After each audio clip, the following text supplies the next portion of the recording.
Hello friends, आप सभी का स्वागत है एमएस यूपीपीएससी में। दोस्तों, पॉलिटी की आज की क्लास में हम संविधान सभा एवं संविधान निर्माण प्रक्रिया से रिलेटेड क्वेश्चन सॉल्व करने वाले हैं। सो आप लोग इस क्लास को पूरा देखिए, क्योंकि इस टॉपिक से पीसीएस में भी और आरओ में भी क्वेश्चंस आते हैं। यहाँ तक कि आप एसआई का एग्ज़ाम देने जाएंगे तो उसमें भी क्वेश्चन यहाँ से मिलने वाले हैं आपको। सो आप लोग इस क्लास को पूरा देखिएगा। क्लास अच्छी लगे तो लाइक कीजिएगा, शेयर कीजिएगा। चैनल पे नए हैं तो चैनल को जरूर सब्सक्राइब करिएगा। तो आइए शुरू करते हैं। पहला क्वेश्चन है, भारत के लिए संविधान की रचना हेतु संविधान सभा का विचार निम्नलिखित में से सर्वप्रथम किसने प्रस्तुत किया था? तो इसका सही उत्तर हो जाएगा स्वराज पार्टी ने 1934 में। अगला क्वेश्चन है, स्वतंत्रता के पूर्व के दिनों में प्रारंभ में किसने संविधान निर्मात्री सभा का विचार प्रस्तुत किया था? तो इसका सही उत्तर हो जाएगा एम.एन. राय, वही जो स्वराज पार्टी से संबंधित है। अगला क्वेश्चन है, एक निर्वाचित संविधान सभा द्वारा भारत के संविधान का निर्माण करने का प्रस्ताव किया गया था। तो ये सबसे पहले किया गया था क्रिप्स मिशन में, जो आया था 1942 में। अगला क्वेश्चन है, कैबिनेट मिशन योजना के अंतर्गत संविधान निर्मात्री परिषद में प्रत्येक प्रांत को आवंटित सदस्य संख्या निर्धारित करने के लिए एक प्रतिनिधि कितनी जनसंख्या के अनुपात में थे? तो इसका सही उत्तर हो जाएगा 10 लाख व्यक्ति। अगला क्वेश्चन है, इन व्यक्तियों में से कौन कैबिनेट मिशन का सदस्य नहीं था? तो देखिए ऑप्शन में William Wood, Stafford Cripps, Pethick Lawrence और ए.बी. अलेक्जेंडर। तो जो विलियम वुड हैं ये नहीं थे। अगला क्वेश्चन है, भारतीय संविधान सभा का गठन किया गया था। देखिए ऑप्शन में है भारत सरकार अधिनियम 1935, क्रिप्स मिशन 1942, कैबिनेट मिशन 1946 के अंतर्गत भारतीय स्वतंत्रता अधिनियम 1947। इसका सही उत्तर हो जाएगा कैबिनेट मिशन योजना 1946 के अंतर्गत। अगला क्वेश्चन है, 1946 में निर्मित अंतरिम सरकार में कार्यपालिका परिषद के उप सभापति थे। तो इसका सही उत्तर हो जाएगा जवाहरलाल नेहरू। अगला क्वेश्चन है, निम्नलिखित में से कौन अगस्त 1946 में गठित प्रथम अंतरिम राष्ट्रीय सरकार का सदस्य नहीं थे? तो इसमें सी राजगोपालाचारी ये भी थे, डॉक्टर राजेंद्र प्रसाद ये भी सदस्य थे और जगजीवन राम ये भी सदस्य थे। जो डॉक्टर एस राधाकृष्णन ने ये सदस्य नहीं थे। अगला क्वेश्चन है कथन और कारण वाले क्वेश्चन है। कथन है कि वेवेल योजना के अनुसार कार्यकारी परिषद में हिंदू और मुस्लिम सदस्यों की संख्या समान होनी थी। कारण है वेवेल का विचार था कि ऐसी व्यवस्था से भारत का बंटवारा बच सकता है। तो इसमें सिर्फ पहला सही है और सेकंड वाला गलत। अगला क्वेश्चन है, निम्नलिखित में से कौन से कथन संविधान सभा के विषय में सत्य हैं? पहला है वह वयस्क मताधिकार पर आधारित थी। अगला क्वेश्चन है, निम्नलिखित में से कौन से कथन संविधान सभा के विषय में सत्य हैं? तो पहला कथन है वह वयस्क मताधिकार पर आधारित थी। सेकंड है वह प्रत्यक्ष निर्वाचन का परिणाम थे। तीसरा है वह बहुदलीय निकाय थी और चौथा है उसने अनेक समितियों के माध्यम से कार्य किया। तो देखिए चौथा ऑप्शन सही है, उसने कई समितियों के माध्यम से कार्य किया गया था। तीसरा भी सही है, वह बहुदलीय निकाय था। ये प्रत्यक्ष निर्वाचन और वह मताधिकार ये गलत हो जाएगा। इसमें सही हो जाएगा 3 और 4। अगला क्वेश्चन है, भारतीय संविधान सभा के संबंध में निम्नलिखित कथनों में से कौन सही है? वही क्वेश्चन है जो अभी हमने किया था, वयस्क मताधिकार, प्रत्यक्ष निर्वाचन, बहुदलीय संरचना और कई समितियों के माध्यम से कार्य। क्वेश्चन है, निम्नलिखित में से संविधान सभा के बारे में गलत कथन कौन सा है? पहला है कि इसने बड़ी संख्या में समितियों के माध्यम से काम किया, उनमें से प्रारूप समिति सबसे महत्वपूर्ण थी, ये सही हो जाएगा। दूसरा है अल्पसंख्यक समुदाय जैसे ईसाई, एंग्लो इंडियन और पारसी को भी पर्याप्त प्रतिनिधित्व दिया गया, ये भी सही हो जाएगा। तीसरा है इसका निर्वाचन सार्वभौम वयस्क मताधिकार के आधार पर हुआ था, तो ये वाला ऑप्शन गलत हो जाएगा और गलत पूछा है तो इसका सही उत्तर हो जाएगा सी। अगला क्वेश्चन है, भारत के संविधान का प्रारूप तैयार करने वाली संविधान सभा के सदस्यों को कैसे चुना गया था? विभिन्न प्रांतों की विधानसभाओं द्वारा चुना गया था। ऑप्शन सी सही हो जाएगा। अगला क्वेश्चन है, भारतीय इतिहास के संदर्भ में प्रांतों से संविधान सभा के सदस्यों को प्रांतीय विधानसभाओं द्वारा निर्वाचित किया गया था। अगला क्वेश्चन है, संविधान सभा में सदस्यों का चुनाव कैसे हुआ था? तो प्रांतीय सभाओं द्वारा। अगला क्वेश्चन है, संविधान सभा के चुने हुए अस्थायी अध्यक्ष, तो इसके सही उत्तर हो जाएगा डॉक्टर राजेंद्र प्रसाद।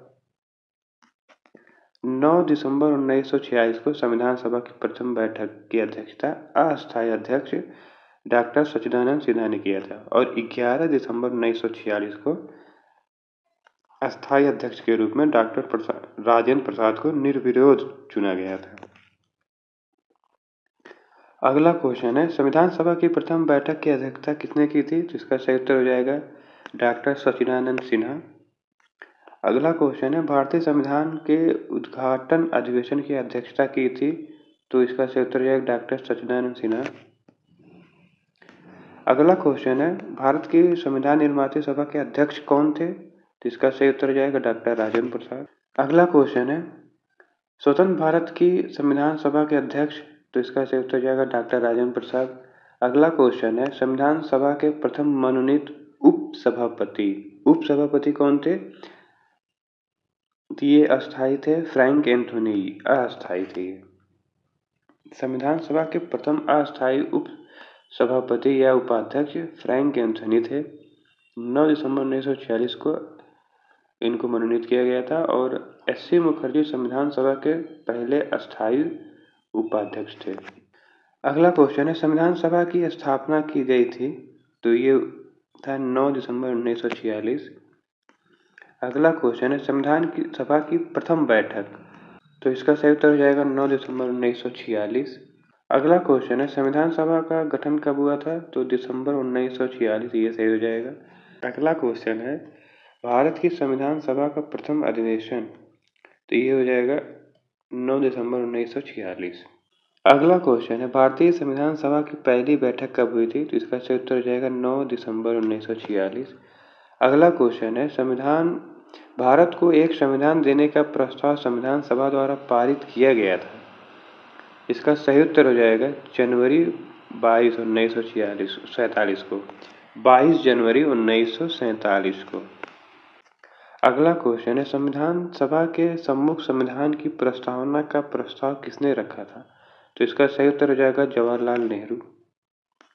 अगला क्वेश्चन है, संविधान सभा में उद्देश्य प्रस्ताव निम्न में से किस एक के द्वारा प्रस्तुत किया गया था? तो इसका सही उत्तर हो जाएगा जवाहरलाल नेहरू। अगला क्वेश्चन है, भारतीय संविधान के निर्माण से संबंधित निम्नलिखित कथनों में से कौन सही है? पहला है, पंडित नेहरू के उद्देश्य प्रस्ताव का जो संविधान सभा द्वारा स्वीकार किया गया था, संविधान के निर्माण पर असर था। दूसरा है, उद्देशिका बहुत महत्वपूर्ण उद्देश्यों की पूर्ति करती है। तीसरा है, संविधान को भारत के लोगों ने आदेशित किया। और चौथा है, राज्य के मुखिया को लोग प्रत्यक्ष रूप से निर्वाचित करते हैं। तो ये वाला ऑप्शन गलत हो जाएगा, बाकी 1, 2, 3 ये सही हो जाएगा। अगला क्वेश्चन है, भारतीय संविधान को बनाने हेतु संविधान सभा के कुल कितने अधिवेशन हुए थे? तो इसका सही उत्तर हो जाएगा 12 अधिवेशन हुए थे कुल। जो 26 नवंबर 1949 को हुआ था वो 11वां अधिवेशन था, लेकिन उसके बाद एक अतिरिक्त अधिवेशन हुआ था 24 जनवरी 1950 को, तो टोटल 12 अधिवेशन है। अगला क्वेश्चन है, भारत की संविधान सभा की अंतिम बैठक की सही तिथि, तो ये 24 जनवरी 1950 हो जाएगा। अगला क्वेश्चन है, भारत के संविधान के निर्माण में संविधान सभा को कितना समय लगा था? 2 वर्ष 11 माह 18 दिन, ये ऑप्शन सही हो जाएगा। अगला क्वेश्चन है, ये सम्मिलित करने वाला क्वेश्चन है। एक तरफ दिया हुआ है, देखिए, संविधान सभा के पहले उपाध्यक्ष प्रारूप समिति के मूलतः एकमात्र कांग्रेसी सदस्य, स्थान की रियासतों का प्रतिनिधित्व करने वाले संविधान सभा के सदस्य और संघ संविधान समिति के अध्यक्ष, इसको आपको मिलाना है। तो देखिए, संविधान सभा के पहले उपाध्यक्ष कौन हो जाएंगे? ये हो जाएंगे आपके एस.सी. मुखर्जी हो जाएंगे। और प्रारूप समिति मूलतः एकमात्र कांग्रेसी जो है ये हो जाएंगे के.एम. मुंशी। और राजस्थान की जो रियासतों के प्रतिनिधि थे वो हो जाएंगे वीटी कृष्णमाचारी, और संघ संविधान समिति के अध्यक्ष जो हो जाएंगे वो नेहरू जी हो जाएंगे। अगला क्वेश्चन है, भारतीय संविधान के निर्माण के समय संवैधानिक सलाहकार कौन थे? तो संवैधानिक सलाहकार थे BN राव। अगला क्वेश्चन है, भारतीय संविधान का प्रथम प्रारूप तैयार किया था? तो इसका सही उत्तर हो जाएगा BN राव ने। अगला क्वेश्चन है, संविधान सभा में भारतीय संविधान का तृतीय वाचन कब प्रारंभ हुआ था? तो इसमें थोड़ा कंफ्यूजन है, क्यों, आइए देख लेते हैं। संविधान सभा में भारतीय संविधान का तृतीय वाचन 17 नवंबर 1949 से प्रारंभ हुआ था और 26 नवंबर 1949 तक चला था। 17 नवंबर से 26 नवंबर, और ऑप्शन में 17 नहीं है, सो ये क्वेश्चन थोड़ा कंफ्यूजन वाला है। अगला क्वेश्चन है, भारत का संविधान पूर्ण रूप से तैयार हुआ था? तो ये हो गया था आपका 26 नवंबर 1949 को।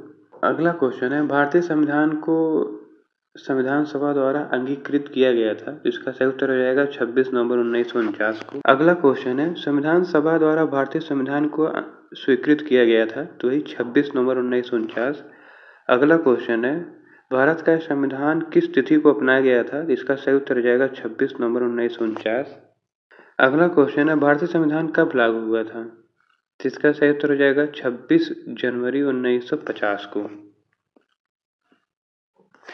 अगला क्वेश्चन है, संविधान को 26 जनवरी के दिन लागू करने का निर्णय इसलिए लिया गया क्योंकि, ये वाला ऑप्शन देखिए, कांग्रेस ने इस तिथि को 1930 में स्वतंत्रता दिवस के रूप में मनाया था। तो यही कारण है कि इसको पूर्णतः लागू करने के लिए 26 जनवरी की तिथि को चुना गया था। अगला क्वेश्चन है, भारतीय संविधान दिवस कब मनाया जाता है? तो ये 26 नवंबर को मनाया जाता है। अगला क्वेश्चन है, भारतीय संविधान को अपनाया गया था? तो संवैधानिक सभा द्वारा। अगला क्वेश्चन है, भारतीय संविधान को 26 नवंबर 1949 को किसके द्वारा अधिनियमित किया गया था? तो ये संविधान सभा द्वारा। अगला क्वेश्चन है, भारत का संविधान अंगीकृत एवं अधिनियमित हुआ था? तो इसका सही उत्तर हो जाएगा 26 नवंबर 1949 को। अगला क्वेश्चन है, BR अम्बेडकर का संविधान सभा में निर्वाचन हुआ था? तो इसका सही उत्तर हो जाएगा बॉम्बे प्रेसिडेंसी। अगला क्वेश्चन है, डॉक्टर भीमराव अम्बेडकर जी का जन्म और मृत्यु कब हुआ था? तो उनका जन्म जो हुआ था 1891 में और मृत्यु हुई थी 1956 में। अगला क्वेश्चन है, निम्नलिखित कथनों पर विचार करना है। पहला कथन है, तृतीय गोलमेज सम्मेलन के विचार विमर्श की परिणति भारत सरकार अधिनियम 1935 के पारित होने के रूप में हुई, और दूसरा है, भारत सरकार अधिनियम 1935 ने ब्रिटिश भारत के सूबों और भारतीय रियासतों के एक संघ पर आधारित ऑल इंडिया फेडरेशन के गठन का उपबंध किया था। तो इसका सही उत्तर हो जाएगा ऑप्शन सी, दोनों सही हैं। अगला क्वेश्चन है, कथन और कार्य वाले क्वेश्चन है। कथन है, भारत का संविधान देश की आवश्यकताओं की पूर्ति करता है। दूसरा है, कारण जो है, इसको एक गृहीत संविधान कहा जाता है। तो इसमें दोनों ऑप्शन सही है, लेकिन व्याख्या नहीं कर रहा है, तो ये वाला ऑप्शन सही हो जाएगा। अगला क्वेश्चन है, संविधान सभा में वयस्क मताधिकार को 15 वर्ष के लिए स्थगित करने की बात की थी? तो इसका सही उत्तर हो जाएगा मौलाना आजाद ने। अगला क्वेश्चन है, संविधान निम्नलिखित में से किसने सुझाव दिया था कि भारत की स्वतंत्रता के बाद भारतीय राष्ट्रीय कांग्रेस को एक राजनीतिक दल के रूप में भंग कर देना चाहिए? तो इसका सही उत्तर हो जाएगा महात्मा गांधी। अगला क्वेश्चन है, निम्नलिखित में से किसने कहा था एक संविधान एक मशीन की तरह बेजान चीज है, इसमें वे लोग जीवन फूंकते हैं जो इसका नियंत्रण करते हैं। भारत में बस कुछ ईमानदार लोगों की आवश्यकता है जिनके लिए राष्ट्रहित ही सर्वोपरि है। तो ये सही उत्तर हो जाएगा इसका डॉक्टर राजेंद्र प्रसाद। अगला क्वेश्चन है, अपनी राष्ट्रवादी प्रतिक्रियाओं में भारतीय संविधान के निर्माताओं ने अल्पसंख्यकों के हितों तथा भावनाओं के महत्व को कम करके आंका। यह कथन है आइवर जेनिक्स का। अगला क्वेश्चन है, किसने कहा था संविधान सभा कांग्रेस थी और कांग्रेस भारत? ये ऑस्टिन का कथन है।